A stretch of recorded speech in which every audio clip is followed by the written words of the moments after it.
If you're dealing with a stress or a trial, this one could be hard. This has taught me to not only survive, but thrive during big trials and big changes. This one might surprise you, but makes a big difference when dealing with change and stress and anxiety. And when I need a break from that stress, what can I do?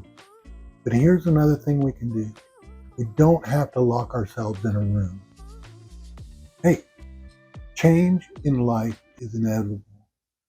Some's good, others not so much. Current events, um, changes from generation to generation, cultural items. Um, our world just constantly marches on, and change and stress is an inevitable part for people. Um, this brings on constant change to our own lives. We grow up, we get jobs, relationships, family. Um, we all have different trials and traumas that we go through. Those all add up and they bring changes. And sometimes in some situations, that can bring a lot of stress and a lot of anxiety. Add in the media and social media and compounding all that onto our lives in a constant barrage can just be devastating, mentally and physically, sometimes for all of us. So today I want to share with you 6 things that you can do right now to help you deal with stress, pressure, and anxiety problems in your own life. One of them will probably surprise you. A couple you may not like, but they're definitely truths. Plus, I'll give you one bonus tip that changed my life radically in helping me to deal with stress and pressure. So let's get right into it. My name is Frank Kelly. I've got over 30 years of experience in dealing with trauma and trials and PTSD and changing both in my own life and others. My own life changed radically in 1988 at the age of 22 when I was in the Navy and was involved in a motorcycle accident and uh, broke my neck in 2 places. I crushed all my organs and I became paralyzed from the neck down. Um, I had struggled with trying to get going. I was a very physically outdoor person and I lost everything. So I had to completely rebuild my life from scratch with a lot of handicaps. Um, but my own story is not a story of sadness and failure, but of success and serving others.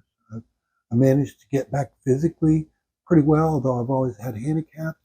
I've done things like riding in 100-mile bicycle races and tours. I've done led teams both all South America, other places, America, doing serving others in time of tragedy and trials.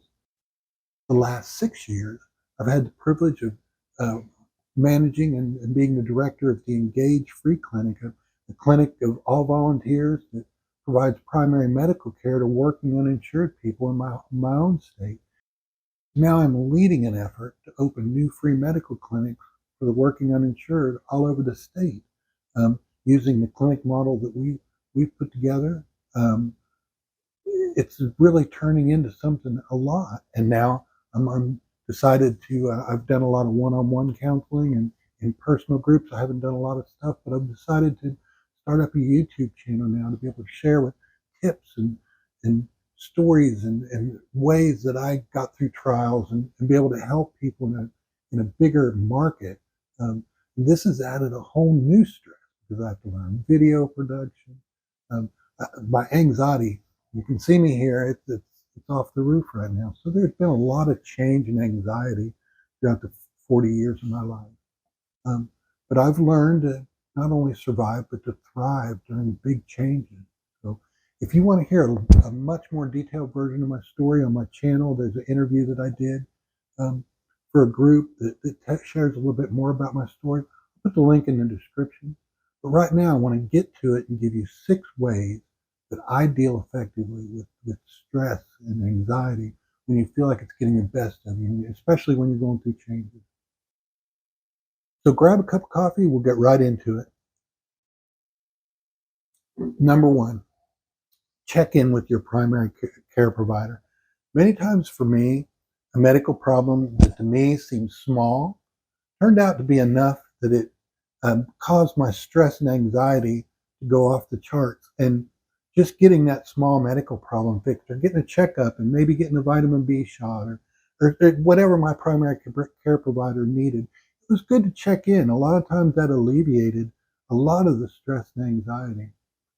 If you don't have one, you need to get one, especially if you're going through something, and develop a relationship so that that primary care provider knows you and can spot those things. Because especially if you're having a mental crisis or something like that, it's good to be able to get that opinion that you can trust. Number two, take a look at the priorities in your life. We can't control the world, but a lot of times we can control to a certain degree what we let into our own life.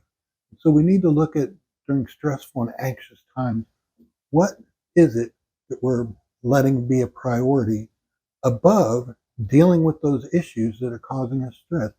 It's easy a lot of times, especially when we're going through a big trial or a big stress, we get in crisis mode where we struggle and we put all our attention on one thing, and then things are going well, so we kind of put it on the back burner and forget about it. Gradually it works itself around to a crisis again. We give it that attention, and maybe we're doing that with several items. And it's a good time to put a stop to that and gradually start building better habits that addresses that problem on more of a regular basis and eliminates the stress. It's understandable when things are going wrong, especially if it's a major medical trial or personal trial. We get in those crisis mode. If I get in a horrible accident, of course it's going to change my routine for a while. But a lot of times we never graduate out of that. We pick up some bad habits and we never address them, and it causes us a lot of problems later on down the line. I'll have a lot more on this in one of our upcoming videos on changes in dealing with trials. So check my channel for that. So that brings us to the next one. Focus more on what you can control. During turbulent times, some emotionally stressful situations cause unneeded stress and anxiety, and those need to be minimized. You can't lock yourself in a room, but you can passively control what's going on. And I intentionally use the word passively because for my friends that maybe they're a little bit more of a passive person, don't have an aggressive personality. There's passive ways that you can control that stress. We don't have to engage in every conversation about everybody's drama, whether it be political or cultural or personal. And I don't say that to be cold or cruel. I say that to mean that there's only so much stress a person can handle, and that anxiety and stress level gets over the top, and we're not doing anybody any good. So to control that, for me, especially during times of stress, I have a set list of things that I invest my time in. I do the free clinic. I do some other nonprofit groups. I volunteer in a couple of places, and I set my focus to that. And everything else, when somebody comes up and wants to talk about their latest personal drama or what's going on in the world, and from an argumentative standpoint, I can't believe those people. I nod for a minute, and if it goes on for very long, I say, man, I'd love to have a cup of coffee and talk about that, but I've got to be somewhere. So I'll see you later. And I'm out of there. And I keep it to a minimum. I don't get involved in that stuff. For example, and this is a horrible one. Let me get a drink of coffee before I start this one. We all know that we just went through a horrible pandemic, and no matter how you feel about all the different issues going on, it was a turbulent time. Now, I'm just the administrator, volunteer, of a free clinic. But everybody made sure when I ran into them, they had to let me know how they felt, like I was some sort of medical expert that could control everything. And I understand people they were worked up, and they were scared, nervous, and mad, and everybody needed to get that out. But especially for the medical people, our providers, our pharmacists, our volunteers, they were just getting hammered. They would get hammered in their own clinics, and they'd come out and volunteer.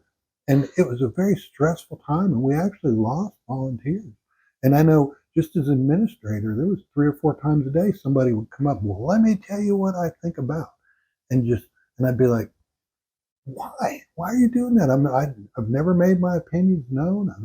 I have opinions, but I'm just trying to serve people. And all of that stress was constantly building up. So there was things that I did to do that. I had to just cut the conversation off and say, yeah, I'm off the clock on that right now. I mean, I appreciate your opinion, but it's just everybody's talking about that, and it's just too stressful. And I would talk about some of the stresses that the real medical people were going through. Be like, I just want to give them a break. And so, nothing personal, but I'm just not going to talk about that right now. But I appreciate your opinion, and they were more than understanding a lot of times. Um, I've had to go through a lot of more of that lately because I've changed a lot of what I do to be able to do the YouTube videos and to expand the clinic. I've had to look at my life and what I do, and some things have had to take a back seat. And I just have to say, well, I'm not going to let that stress, that situation that I used to deal with, be a part of my life right now. I need to back away from this volunteer organization that I'm doing because I need to focus my stress here. And I've only got so much. And it sends my PTSD and my stress and my anxiety off the charts, and then I'm no good to anybody. So that's a good thing that you can do. That includes venting from friends that you're not close to. Sometimes people like to talk. Once again, I'm not telling you to be mean to people. What I am saying is, if it's an unproductive situation, in other words, you know what I'm talking about. People have an opinion. They're not going to change their mind. So and so is a horrible person.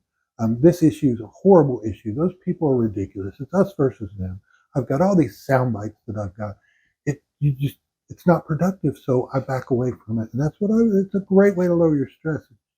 Nicely say, I appreciate that. I gotta go and move on. Once again, for me, arguing or debating in that situation is just not productive. It's going to get me all worked up, and the odds of me changing anybody's mind on something is zero. And just when I'm stressed out and anxious, and the PTSD is flaring up, listening to somebody that I'm not close to, being close is a whole different story. We have to absorb that and be that. That's something we have to deal with. If it's a casual acquaintance that I have and they're venting to me about their life, a lot of times what I'll do, it's not that I don't care. It's that at that moment, it's just not, I'm not helpful. It's unproductive. Maybe no matter what I tell them, they're not going to hear it. Or maybe they don't want to be heard. Maybe they don't want advice. Maybe they just want to be heard. And what I'll do is I'll say, hey, you need to get a cup of coffee. And I'll visit more about that. Hmm. What that does, if they're serious about it, really need my help, they'll call and say, hey, can we have that cup of coffee? I really need to talk to you about blank. And a lot of times they'll just say, oh, okay. Or maybe even be a little bit upset. But um, in the big scheme of things, it's a matter of controlling what you can. The next one is a bigger one that we know, but we don't always want to admit. That's understand and control the effects of modern media in your life. Now, we could spend hours talking about modern media and social media and the effects of society, but we just want to hit a couple of quick things because they really can affect your stress level and your anxiety. It's hard to avoid all the different types of media nowadays. We don't need to, but what we do need to do is control and manage how much of that comes in and the effect that it has. I want to touch on modern news media briefly because we all want to know what's going on. We need to understand that modern media, to be successful, because there's so many different places that you can get it, they need to have something that makes them stand out. So to be able to be successful, especially the bigger ones, um, they all come from a perspective and they serve an audience. So we know that um, any news media or most news media that we see nowadays, except for the one I watch, right? Um, it's going to serve a certain market. You have medias that serve the left and the right, and different viewpoints from different cultural standpoints. So all of that comes together to make the media. So we're watching that. And another thing that we need to understand is that they need those ratings. So the way that they choose to do nowadays, because everybody else is doing it, is through controversy. They need to get us spun up and emotional. They need to get us bought into the story on the news channel. And so that we want to come back and we want to know what's going on. But just talking about it gets a pit in my stomach worked up I can just like, oh, I don't know, I want to take action, and I don't even know what we're watching right now. So since we want to know what's going on and we watch from different perspectives, maybe it's a perspective we don't agree with, maybe it's to see what the other side's doing, or maybe it's a perspective we do agree with because we want to know what's going on from our perspective. It gets us emotionally wound up, and that's hard to come down from sometimes. We get all spun up and we want to take action, we want to talk about it, we want to, they do a lot of the stuff is based on a us versus them mentality without even really knowing how the other people really are personally.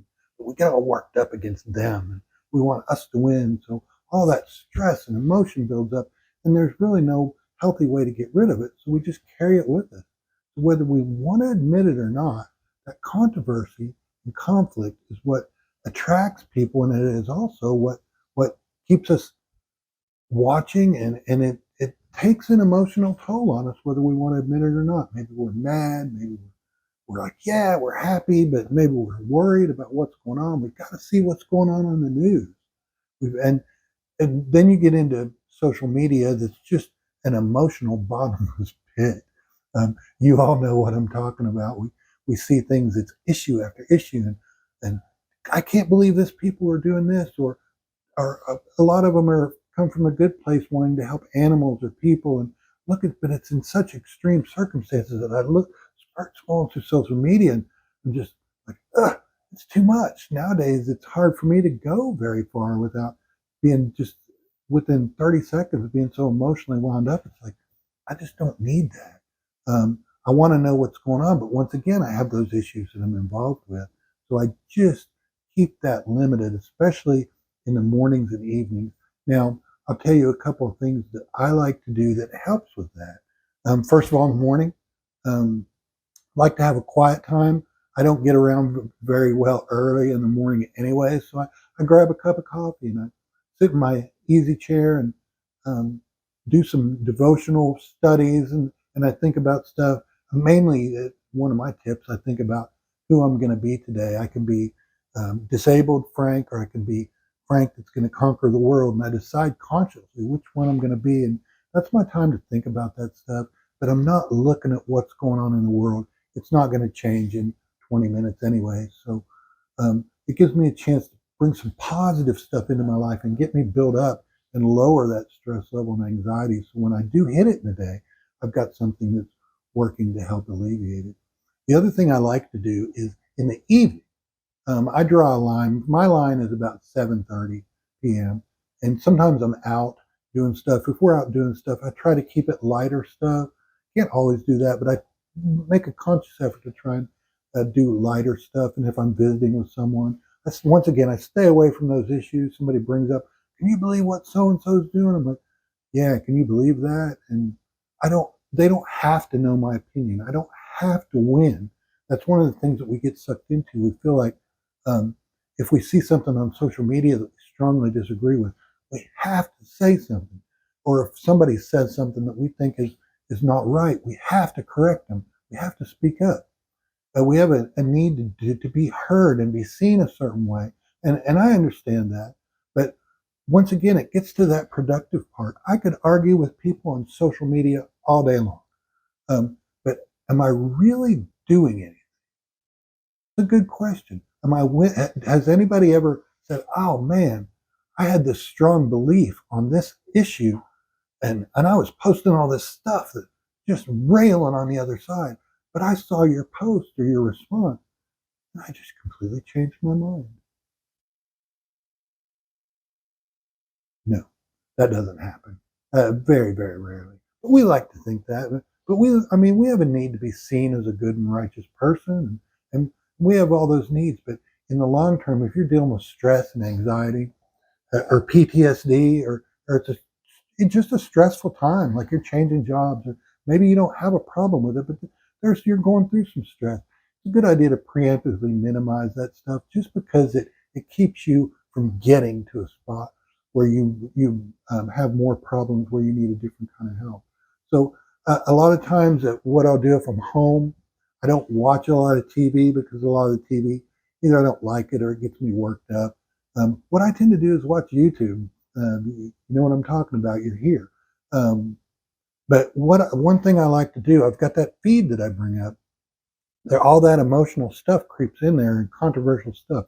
I just hit those three dots and it's like not interested, not interested. Once a week, I go through and I clean that stuff out. So it's just stuff that I like. YouTube wants to give you stuff that you click on, so they pick up on it, and I don't have to clean it up too much. I see videos for me. I like historical stuff. I like some traveling videos. I like people that build stuff. I watched a great video on how to build a really good extension cord, which yeah, that's not everybody's cup of tea, but you find those things that relax you and bring you joy to watch, things that you enjoy watching. It doesn't all have to be about stressful things. I do that, and it helps me to relax for a couple hours before bed. And the experts will even tell you this. It's a great way to do it. It helps you to get helps with your sleep, because when your sleep patterns get messed up, and a lot of us have sleep problems, um, it starts that cycle where it makes things worse, and small things get to be big things, and it goes on and on and on. The next one, number 5, is this is not one that a lot of us won't like, but it's an important truth, and it is don't take everything personally. It's a hard one. As a disabled person throughout most of my life, especially when I wasn't getting during times I wasn't getting around well, um, I carried a chip on my shoulder because people dismissed me out of hand. Um, and it wasn't right. It's just how life was. I would want to do a job and people would be like, yeah, I don't think so. I had thoughts and people was like, yeah, you're a disabled person. So it's blatant and it's horrible, but people constantly would think that I couldn't do things. And I got a real chip on my shoulder. One of the reasons that I did the 100-mile bike races and tours for a while, 3, 4 years, maybe 5, I don't remember. But I would do these horrible races, and one of them I remember was a 100-mile race in 100-degree temperatures in Wichita Falls, Texas. And it would vary, but most of the time that's about what it was. Um, and nobody thought I was going to do very well in the race because I wasn't getting around well. I didn't have any adaptive equipment, just me jumping on my bike and going. And it really bothered me, but people would just dismiss me, or they would be afraid for me to pass them because they didn't want the handicapped guy passing because they would look bad. So it's hard to not get worked up about that, and I had to learn. That is where I learned, because it actually worked out to my advantage. A little story I'll tell you. Um, when I would ride these rides, people knew who I was, and you start getting up there in the upper echelons, and sometimes I could be up in the top 60 or 50 out of maybe thousands that started. And these people would know me and they did not want to be passed by me. And so what I would do, I'd use it as a strategy. They'd see me coming up behind them a ways back, and automatically their heart rate would get up and they'd be like, oh no. And I knew that because it had happened enough. All I had to do was just stay in their sight. I didn't have to gain on them. I didn't have to catch them. Just stay in their sight, stay relaxed, keep riding my pace. And their heart rate would go up, and they'd start pedaling up too fast down up the hills, and they'd start riding harder than they needed to and getting into their danger zone a little bit, and they'd actually get exhausted. And then I could just, at my regular pace, ride right through them. Now, these were good people. This isn't, it's not a slam on them. It's just our human nature sometimes. It happens to us all the time, right? Because we're dealing with a bunch of people from a lot of different perspectives, and everybody's stressed and hurting right now and scared about what's going on in the world. And they have opinions, and they see the media, and they want to talk about it just because they're stressed too. So sometimes they say things that, well, I don't believe that way. I believe something completely different. And it could be somebody that we're close to, and all of a sudden I've heard it from religious people that are friends of mine, and all of a sudden I'll say something and I'll be like, well, that's not very religious. But you can't take that stuff personally. You have to understand that we're all human. We all have things that we stress out about. We all say things that we're feeling at the time. If I sat down and talked to them about it, they would say, yeah, I didn't think about that. There's a different perspective, and we're all just trying to get through the world. But we get worked up about that, and we start taking that personally. Well, I can't believe what that person said. And I can't believe how that person feels about me. And I can't believe I saw this on social media and this on the news. When we take that stuff personally, who's it hurting? They don't know. 9 times out of 10, they don't know that you've got worked up about something, that you have a different perspective, or that they've hurt you or stressed you out. It's hurting you. So there's too many times in our personal lives where we have to deal with stresses with people and things like that. So those people that aren't close to you or that you see on social media, don't take it personally. We all do that from time to time. We all hurt people when we shouldn't with our things that we say that we don't think about, or we all do things that that make other people, you know, have a harder time in life, and we don't realize it because we're going through our own lives and we're doing stuff. So it's not something that I'd like to say, here's a magic formula for doing it. You just have to start working on it and understand. For me, somebody I can be close to, and I've got friends all over the spectrum on all sorts of issues, and they all say all sorts of things. And I may think to myself, really? But in reality, they're human. Once again, we all do that. So I let it go because the relationship is is a lot more important than that. And perspectives will change when stresses go down. I've lived through times that were really stressful in the late 60s and early 70s with the Vietnam War and the economy and all sorts of things going crazy. Um, and eventually it mellowed out some, and it will again. So we just have to keep that in mind and not take things personally, because if you can do that during a stressful time and when you have anxiety and stuff, not taking it personally, remember, they don't understand a lot of times what you're going through. They don't know. We don't need to tell them. Once again, if they're not close, we don't have to make everything a mountain that we die on. Just okay. Well, they don't know any better. Let it go. Number 6, that might be a surprise to you, but it's been proven over and over again to be a great stress reducer, anxiety, that kind of stuff. Volunteer. Now, there's lots of ways that we can serve other people and volunteer. We want to be careful not to, if we're going through a stressful, busy time in our lives, we don't want to devote 20 hours a week to something that's only going to make it worse.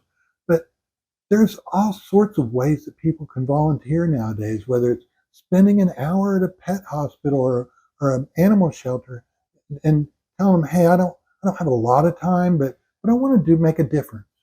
Find an issue that you're interested in. And I want to make a difference and say, look, I'm busy right now, but I want to spend 1 hour a week. They'll be more than happy to figure that out. And if you have more time, that's even better. There's working at a free clinic as a volunteer, one of the biggest surprises for me is being able to make a difference in somebody else's life. The joy that that brings me and the lower the stress level and anxiety is just off the charts good. It's really crazy how much that it can make a difference. So that is one of my big things. If you're dealing with a lot of anxiety and stress, figure out, everybody can spend an hour somewhere. And it gets back to that priority thing. Where are your priorities at? Take an hour that you spend doing something that's really not helping you and devote that hour to volunteering somewhere. Um, that's a big one. So those are 6 ways of many of my tricks that I use when I'm going through a lot of stress, change, um, helping me with some of my PTSD flares up or dealing with anxiety, things that you can do right now to begin to help you to lower that stress level and anxiety in your own life, to be able to deal with those things and get from point A to point B during these times, because that's what we're trying to do. I have one bonus tip for those of you who want to stay. Um, if not, remember, I put my story in the description in the bottom. You can click on that and see a little bit more about me and just some of the things that I went through. I'll do another video here soon, and I'll get into a little more depth, because there's a lot of things that I went through and things that I've not necessarily shared um, online or in interviews before, but things that could be helpful. Now, for those of you that are Christians or that want to hear about this, one of the big things that helped me was when I established my relationship with God. And there were certain scriptures, and at the end of my videos, I'm going to hit one of them and share a little bit about that. If you're interested, it's a great way to really get guidance in your life. But Today, I just want to share a little bit about Romans 8, verses 28 through 32. And if I can just read that to you, I'm going to adjust my notes here a little bit so that I can read that word for word. And it tells us, in the same way, the Spirit also helps our weakness. For we do not know how to pray as we should, but the Spirit Himself intercedes for us with groanings too deep for words. And He who searches the hearts knows what the mind of the Spirit is, because He intercedes for the saints according to the will of God. And we know that God causes all things to work together for good for those who love God, to those who are called according to His purpose. Listen to this. For those He foreknew, He also predestined to become conformed to the image of His Son, so that He would be the firstborn among many brethren. And those whom He predestined, He also called, and to those He called, He also justified. To those whom He justified, He also glorified. What shall we say then to these things? If God is for us, who is against us? Now, that is one of the scriptures that I heard way back in 1991 when I was going through all these personal trials in my life, and that something was missing. And it helped me to understand that all the stresses and the anxiety and the problems that I was going through, God knew about it. He cared about it, and He had a plan for it. And I heard that scripture, and it just all clicked in. The part that I want to focus on today is listening to God, because we have stresses and we have all the things, the anxiety and stuff that goes with it. And as Christians, hey, that can happen. And we deal with stuff. But a lot of times, the problems that we run into, something we'd want to think about is we tend to listen to the stuff that we want to hear from God, and we kind of block out passively sometimes the stuff that we don't. And this happens to mature young Christians and everybody. It was something that I came to realize. And what happened was, I wanted to generally do the right thing, but I was comfortable in certain aspects of my life. I didn't want those to change. And it's not that I didn't trust God 100%. It's that I was scared that He was going to change that stuff. So the things that I liked, I didn't think about it. I didn't ask about it. I've been praying every day. I just kind of drowned that out. And God would say things sometimes. Hey, this thing that you're really fond of, we need to make an adjustment. And bear in mind, it wasn't that He wanted to take away things that I liked and good things. It was He was making adjustments. A lot of times I liked them more, but I liked it the way it was. In trying to live a relationship with God this way, sometimes we try to settle for the good. We like this good. God, help me with the bad. I like this good, so I'm not even going to lift it up to You. I'm not going to think about it. But that good could be best, and we miss it out on that. And that causes a lot of stress, because eventually God is like, hey, I need you to be here. Trust me, you like it. And I'm like, yeah, oh, I'm sorry, I'm not hearing that. But let's pray about this. And what I would do, I would, that part where I was listening to God, I would do all this stuff. I based it on actions. It wasn't so much relationship. If I did enough good stuff, then surely God would reward me, right? Because I'm doing good stuff. He does good stuff for me. We've got a relationship. Oh, that was self-centered. That was based on me. That was like I was trying to control God and what I let into my life and what I didn't. And God is not a partial relationship. It's just like any other relationship. God wants to hear from us, and He wants to talk to us. And He wants to have that relationship where we go back and forth and we're a part of each other's life. When I shut Him out part of the time and tried to base it on action, that God, I'm sick. I know You'll heal me because I did A, B, and C. I served in church. I've done this. I look good as a religious person. I'm checking all the boxes for most of them. But I'm holding back this part that I like, that I'm like, I don't need Your help with this. I can control this just fine. And eventually He would move me that way. What I needed from God at that point, and a good example, for years and years and years, I prayed not to be handicapped. Just prayed. You'll see over time my hand, I have certain things that I carry with me. I don't walk very well. And I would just pray. I'd spend, sometimes an hour in prayer. God, please heal me. And I didn't realize that God had healed me all along. That He could take that person with where he fixed certain things. It was unmistakable that the fact that I could walk and that I could do certain things, that God had did it. The doctors couldn't explain it, but I wanted 100%, or I'm like, well, it's not successful. And God's like, no, I'll take you to this spot, and then you just need to trust me, and I'll work through you, and I'll do incredible stuff. I'll take you to bad parts of the world, and I'll let you be a lead people and do mission work, and I'll do all sorts of stuff. I'll let you do bike races, and I'll be with you, and you'll have incredible results. And then you can say, look what God did, not look what I did. So that was really hard, and especially when we get along in our Christian walk, we like to pick and choose what we sometimes passively, what we give to God and what we keep. And God's saying, man, I need the whole package so that I can do the work that I need to do to take you from good to best. And we're like, I like good. I'm satisfied with that. And God's like, you can't do what I need you to do being good. I need you to be best. So then he allows those stresses to come into our life. And sometimes there's once again, I'll check back on my channel. I've got a whole video coming up on dealing with trials and stresses where we really get into that. But for now, some stresses and trials we don't create, some we do, but God is in control of all of that. And sometimes he just wants to change our perspective. And I'll tell you, I've said this before, but